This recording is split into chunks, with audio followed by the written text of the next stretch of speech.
فيلم Don't Turn Out the Lights بيتصنف كواحد من الأفلام المستقلة في فئة الرعب من إخراج أندي فيكمان، واللي قدر يمزج فيه ما بين أجواء الرعب التقليدية والمواقف النفسية المتوترة.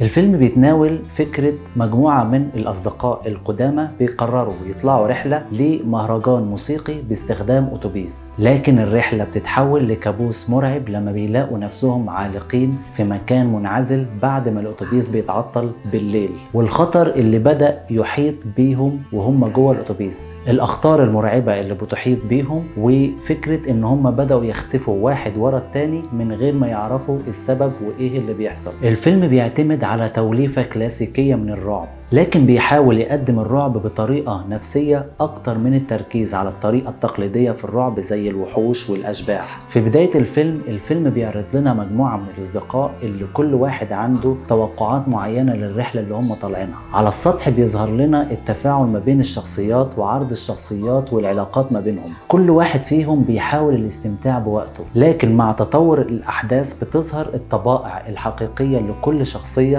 تحت الضغط النفسي والمواقف اللي بيتعرضوا لها. الفيلم بيتحرك معانا في البداية بإيقاع بطيء وبيمهد للعرض للعلاقات والشخصيات والمواقف والأماكن اللي موجودة في الفيلم، لكن من هنا بتبدأ أولى نقاط الضعف في السيناريو، وهو إن بناء الشخصيات كان محدود. الفيلم ما عرضش بشكل كافي الدوافع النفسية والخلفيات في تاريخ الشخصيات اللي بيخلي المشاهد يتفاعل معهم، وده يمكن لأن الفيلم استخدم شخصيات نمطية جدا، خصوصا في الأفلام اللي بتعتمد على رحلات الغموض أو الرحلات اللي بتتقلب لكارثة. الفكرة الرئيسية في الفيلم هي المجهول، والمجهول هنا هو الخطر اللي بيحيط بالمجموعة. مفيش هنا حاجة واضحة بتحدد لنا في السيناريو إيه الخطر دوت اللي بيحيط بالمجموعة، ودي ميزة في السيناريو. المجموعة كلها بتبدأ تفسر الأحداث على حسب مخاوفهم الشخصية، ومنهم اللي بيفسر اللي بيحصل على إنه لعبة أو خدعة من الأصدقاء، والبعض التاني بيفسر إن التهديد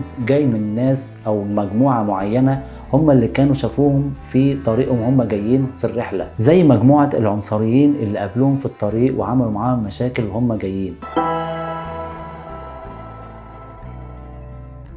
المميز هنا في السيناريو والقصة إن الفيلم ما بيدكش إجابات واضحة طول الفيلم. السيناريو والقصة معتمدة على إنه يسيب المشاهد في حالة من عدم اليقين، وده جزء من الرعب النفسي اللي بيقدمه الفيلم. كل حدث بيخليك تسأل أسئلة أكتر ما بيديك إجابات، وده يعتبر نقطة القوة الكبرى في السيناريو، لأنه بيحافظ على التوتر والإثارة لحد النهاية. السيناريو بيعاني في بعض المشاكل في بناء الأحداث، خصوصا في النص الأول من الفيلم، رغم إن الفيلم بيحاول يبني حالة من التشويق ما بين التفاعل مع الشخصيات والمشاهد الصغيرة في بداية الفيلم، إلا إن في بعض من البطء ممكن يخلي المشاهدين يحسوا بالملل في البداية. في المقابل السيناريو والأحداث بتبدأ تتحرك بسرعة مع ظهور أول تهديد لما الأتوبيس بيقف في الغابة في المنطقة المنعزلة والمظلمة. الحوارات ما بين الشخصيات ما كانتش كفاية إنها تكون جزء رئيسي من القصة. الشخصيات بتتبادل نفس الحوارات التقليدية اللي بنشوفها في أفلام الرعب المشابهة، زي جملة إيه اللي بيحصل؟ ده كله ممكن يكون مقلب. الحقيقة استخدام الجمل التقليدية ديت ما بتضيفش حاجات كتير للقصة وبناء الأحداث، وإهمال الحوار كان فرصة ضائعة لتطوير الأبعاد الشخصية والأبعاد النفسية للشخصيات. لكن السيناريو نجح إنه يبني حالة نفسية مضطربة مع تقدم الأحداث. الفيلم بيلعب على الخوف الداخلي للمجموعة أكتر ما إنه بيقدم أشياء مرعبة في الخارج. المشاهد ما بيشوفش أشياء مرعبة أكتر ما بيشوف الرعب اللي في العيون الممثلين، وده بيخلق رعب حقيقي في المشاهد عند الشخصيات والأبطال والمشاهد في نفس الوقت. الفيلم بيلعب على أكتر من نوع من الصراع الأساسي طبعا بين الشخصيات والتهديد اللي بيحيط بيهم، لكن في صراعات تانية بين الشخصيات نفسها، صراعات نفسية. كل واحد كان بيدور على مخرج أو إجابة لنفسه، وده كان بيخلق صراعات وتوتر ما بينهم. من أكتر جوانب قوة الفيلم هو استخدامه لمفهوم المكان المغلق. الأتوبيس بيكون نقطة التركيز الرئيسية في الفيلم، وجودهم في مساحة ضيقة بيخلق حالة من الخوف والقلق. الشخصيات مش قادرة تهرب من المكان ده، وده كان بيخلق وبيزود الإحساس بالاختناق والعجز، وده بيخلق حالة نفسية صعبة لما يبقى المكان اللي هو الأتوبيس مفروض هو وسيلة هرب والتحرك هو يكون نفسه مكان السجن والمحاصرة اللي مش قادرين يهربوا منه. الفيلم بيركز على الخوف من المجهول وفكرة المجهول في حد ذاته. كل شخصية بتفسر اللي بيحصل بناء على خوفها الشخصي وتوقعاتها. الفيلم بيلعب على فكرة ان الخوف مش بس من الحاجات اللي بره لكن كمان من اللي جوانا. الشخصيات بتحاول تتعامل مع الموقف لكنها بتتشتت بسبب الشكوك والمخاوف الداخلية. كان في برضو نوع من التلميح لفكرة اللعنة والقوة الخارقة من خلال الكتب السحرية اللي كانت بتظهر في بعض المشاهد، لكن برضو الفيلم ما بيأكدش ليك على وجود حاجة واضحة. وده برضو بيرجعنا لنقطة ان السيناريو بيحاول يخلي كل الاحتمالات مفتوحة لحد آخر لحظة. ما تعرفش الخطر جاي نتيجة أشخاص خارج المكان ولا لعنة ولا أشباح ولا وحوش. النهاية بتسيب المشاهد في حالة من الغموض. الفيلم مش بيدي إجابة واضحة عن اللي بيحصل وإيه السبب الحقيقي لكل الأحداث، ودي تاني هنرجع نقول إن دي قوة السيناريو، لأنه بيسيب المشاهد يفسر الأحداث زي ما هو شايفها. المخرج أندي فيكمان في الفيلم اعتمد على تقنيات مختلفة في الإخراج عشان يبني توتر ويأثر في المشاهد.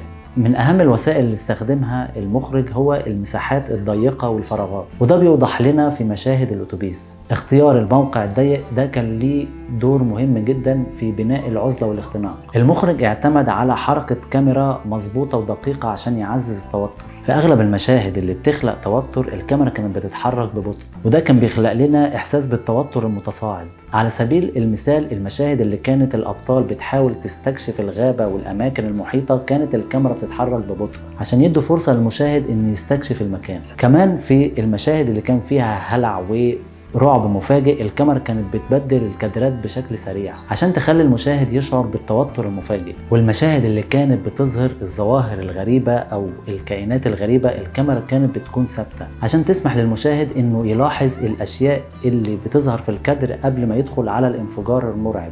بناء الإيقاع في الفيلم كان بطيء في البداية، وده كان مقصود من المخرج عشان يبني توتر تدريجي. المماطلة في الحركة في الأفلام الرعب مش دايما بتكون نقطة سلبية في أفلام الرعب، وده بيظهر لنا بوضوح في الفيلم ده. المخرج فيكمان استخدم البطء لبناء الشخصيات والتقرب منهم، لكن الإيقاع بيبدأ يتسرع لما الشخصيات بتبدأ تختفي ولما التهديد بيبدأ يظهر حوالين الأتوبيس. والانتقال في الإيقاع دوت كان بيخلق لنا نوع من الصدمة عند المشاهد. المخرج اعتمد على الموسيقى الهادية والقلقة في الخلفية، واللي غالبا بتزيد حدتها فجأة مع اقتراب الأحداث المرعبة. في مشاهد معينة كان الصوت بيلعب دور في تضليل المشاهدين، زي الأصوات الغامضة اللي بتسمعها الشخصيات في الغابة. كان بيخلق شعور إن في شيء بيتربص بيهم، وبيزيد من التوتر النفسي عند المشاهدين. لما بتسمع الأصوات دي ما بتقدرش تحدد هل الخطر اللي بيحيط بيهم بره الأتوبيس هل هي وحوش وحيوانات ولا أشباح ولا أشخاص. المخرج استخدم المؤثرات البصرية بشكل محدود نسبيا مقارنة بأفلام الرعب اللي بتستخدم مؤثرات بصرية ضخمة، وده مش ضعف في الفيلم، بالعكس استخدام الأدوات البصرية الواقعية ادانا جو واقعي للرعب الطبيعي اللي احنا بنشوفه في حياتنا. الخلاصة ان المخرج نجح انه يخلق لنا جو مميز من الإثارة والرعب والتشويق، وركز اكتر على الرعب والأحاسيس الداخلية للأبطال اكتر من اعتماده على ظهور الوحوش والرعب التقليدي اللي احنا عارفينه في الأفلام التقليدية. كده المراجعة تكون انتهت، ما تنساش تحط لايك وتعليق عشان ده بيفيد جدا. سلام يا أبطال، واشوفكم في مراجعة جديدة ان شاء الله.